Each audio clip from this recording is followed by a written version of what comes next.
We take a multi-tiered approach to measuring success. So on a basic level, we look at the number of fans we have on Facebook, the number of followers on Twitter, the number of blog views, the number of video views on YouTube. So that's our basic level.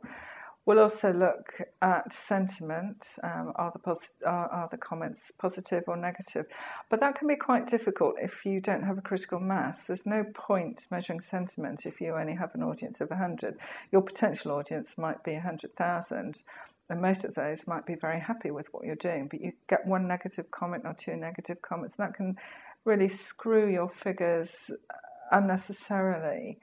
So I think you have to be really careful with the value of sentiment. So, and you could just have one person who takes exception to you and just constantly retweets in a negative fashion.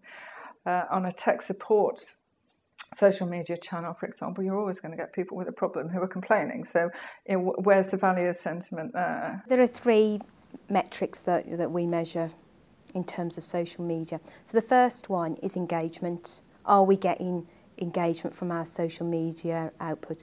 And by what I mean by engagement are we stimulating conversations? Are we getting retweets of messages? Are we getting questions from people? Are we getting people writing unique content about the organisation? The second point is amplification. So how widely is the messaging or the brand getting out into the marketplace? Is it being amplified by people? Are people talking about the message? You know, and a number of ways that you can track amplification is things like, in Twitter, for instance, would be through your hashtag. And how far a reach is those tweets going?